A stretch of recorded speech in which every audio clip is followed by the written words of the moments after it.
நாடும் வீடும் தூய்மையாக இருக்க நாம் என்ன செய்ய வேண்டும் என்பதை ஒரு நாடகமாக நடிக்க வருகிறார்கள் நம் பள்ளி மாணவர்கள்.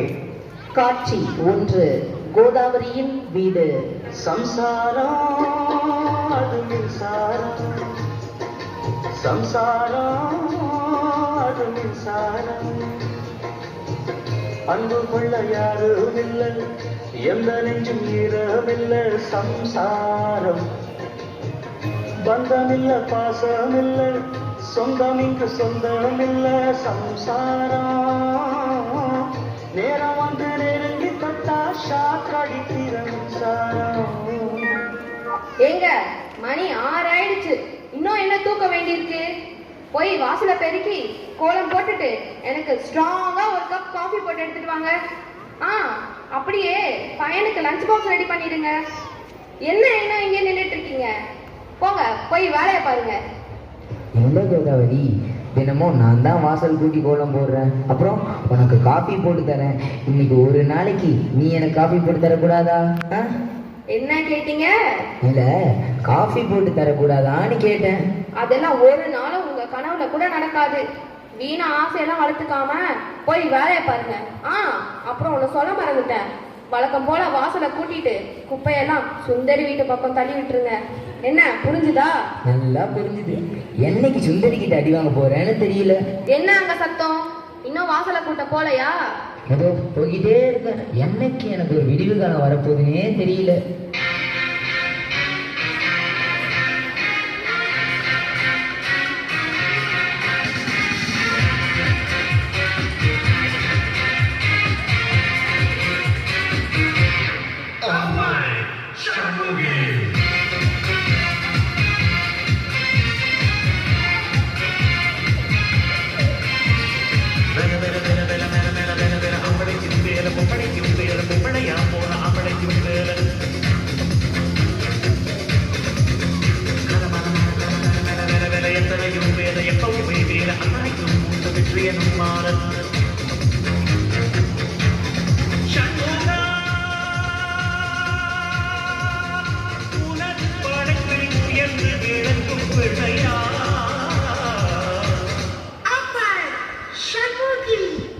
கோதாவரி, வேலையெல்லாம் முடிஞ்சது.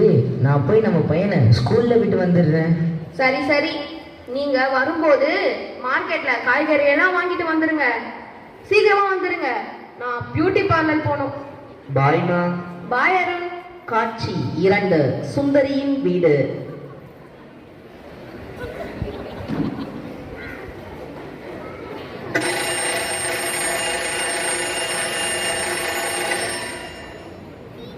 ஐயையோ, மணி 7 ஆயிடுச்சா? பையனுக்கு ஸ்கூலுக்கு நேரமாக போகுது. போய் முதல்ல வாசலை பெருக்கிட்டு வந்து சமையல் வேலையை பார்க்கலாம். நம்ம தினமும் காலையிலையும் சாயங்காலமும் வாசலை சுத்தமாக பெருக்கி விட்டாலும் விடிகிற போது நம்ம வீட்டு வாசலில் ஒரே குப்பையாக தான் கிடக்கு. இதெல்லாம் பக்கத்து வீட்டு கோதாவரியோட வேலையாக தான் இருக்கும். இப்போ நம்ம போய் இதை கேட்டால் அவள் வீட்டுக்காரர் தலை மேலே அடித்து சத்தியம் பண்ணி நாங்கள் குப்பையை கொட்டலைன்னு சொல்லுவாள். முதல்ல நம்ம வீட்டு வாசலில் ஒரு சிசிடிவி கேமராவை வைக்கணும். பக்கத்து வீட்டு கோதாவரியை ப்ரூஃபோட பிடிக்கணும். மாட்டுறேன், முதல்ல சிசிடிவி கேமராவை மாட்டுறேன், அப்புறம் பேசிக்கிறேன் அவளை.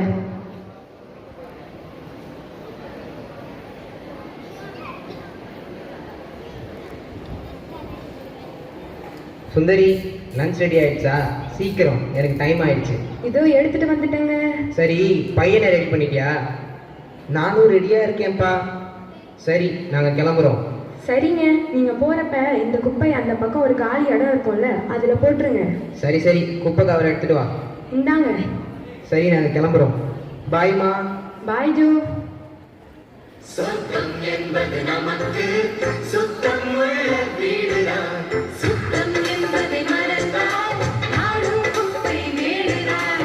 சொர்க்கம் என்பது நமக்கு சுத்தம் உள்ள வீடுதான். சுத்தம் என்பதை மறந்தால் நாடும் குப்பை மேடுதான். காட்சி 3. வகுப்பறை.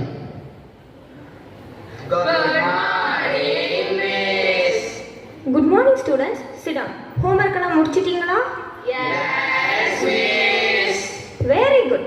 ஓகே ஸ்டூடெண்ட்ஸ், இன்னைக்கு இன்னைக்கு நான் கிளாஸ் எடுக்கிறதுக்கு முன்னாடி உங்க எல்லாருக்கும் ஒரு மாரல் சொல்லி தர போறேன். நம்ம நாடும் வீடும் தூய்மையா இருக்க நாம முதல்ல நம்ம சுற்றி இருக்கிற இடத்த தூய்மையா வச்சுக்கணும். நம்ம வீட்டை சுத்தப்படுத்தி குப்பையை அடுத்த வீட்டில் போடக்கூடாது. அப்புறம் காலியா இருக்கிற இடத்துல நம்ம வீட்டு குப்பையை கொட்டக்கூடாது. குப்பையை மக்கும் குப்பை மக்காத குப்பைன்னு தரம் பிடிச்சு குப்பை கிடங்குல அந்த குப்பையை தனித்தனியா போடணும். சரியா? மிஸ், மக்கும் குப்பை மக்காத குப்பை அப்படின்னா என்ன மிஸ்? சொல்கிறேன் ஜோ. மண்ணுக்குள்ள கலந்து அழியக்கூடிய குப்பை, அதாவது காகிதம், காய்கறி, மரம், செடி, கொடி இவைகளோட கழிவுகள் எல்லாம் மக்கும் குப்பை. மண்ணுக்குள்ள கலந்து அழியாத plastic cover, plastic bottle, electronic பொருள் இதெல்லாம் மக்காத குப்பை. புரிஞ்சுச்சா ஸ்டூடெண்ட்ஸ்? இன்னைக்கு நான் சொல்லி கொடுத்த மாரலை நீங்க எல்லாரும் கண்டிப்பா ஃபாலோ பண்ணணும். உங்க வீட்லயும் போய் சொல்லணும். சரியா? கண்டிப்பா ஃபாலோ பண்ணுவோம் மிஸ். எங்க வீட்லயும் போய் சொல்லுவோம் மிஸ். ஓகே ஸ்டூடெண்ட்ஸ், இன்னைக்கு நான் சொல்லி கொடுத்த மாரலை ஒரு ஆடல் பாடலோட பார்க்கலாமா? Yes miss.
Okay students, bell அடிச்சிட்டாங்க. நம்ம நாளைக்கு பார்க்கலாம்.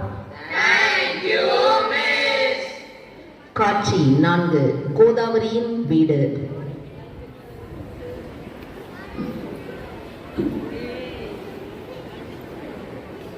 அருண், ஸ்கூல்ல இருந்து வந்துட்டியா? இன்னைக்கு ஸ்கூல்ல என்ன சொல்லி கொடுத்தாங்க? இன்னைக்கு எங்க மிஸ் குப்பைய பத்தி ஒரு மாடல் சொல்லி கொடுத்தாங்கம்மா. என்ன, குப்பையை பத்தி மாடல் சொல்லி கொடுத்தாங்களா? ஆமாப்பா, அவங்க சொல்லி கொடுத்த மாடல்ல நம்ம குடும்பத்தோட கத்துக்கணும்னு சொன்னாங்க. என்ன, குடும்பத்தோட கத்துக்கணும்னு சொன்னாங்களா? ஆமாம்மா, நம்ம வீட்டு குப்பைய பக்கத்து வீட்டு பக்கம் தள்ளி விடக்கூடாதாம். அப்புறம் குப்பைய மக்கும் குப்பை மக்காத குப்பைன்னு தரம் பிரிச்சு குப்பை கிடங்குல தான் தனியா போடணுமா. அட, நீ சொல்றது நல்ல விஷயமா இருக்கே. நீங்களும் அம்மாவும் இதை கண்டிப்பா ஃபாலோ பண்ணணும். சரியா? கண்டிப்பா ஃபாலோ பண்ணுவோம்ப்பா. தேங்க்யூப்பா. தேங்க்யூமா. காட்சி 5. சுந்தரியின் வீடு.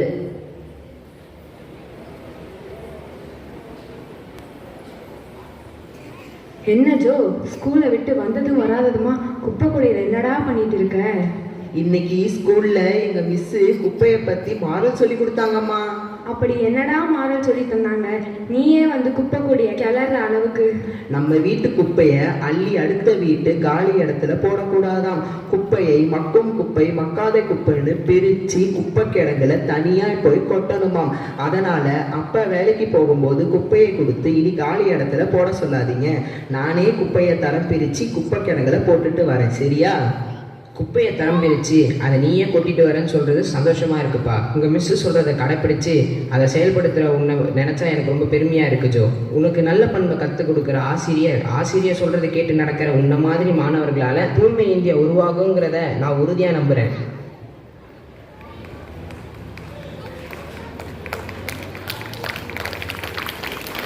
அனைவரும் குப்பைகளை உரிய இடத்தில் தரம் பிரித்து கொட்டுவோம். தூய்மை இந்தியாவை உருவாக்குவோம்.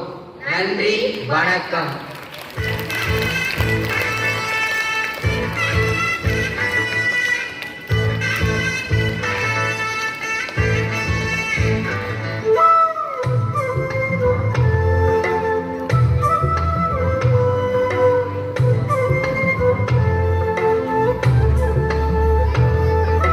காலை மாலை நடுஇரவு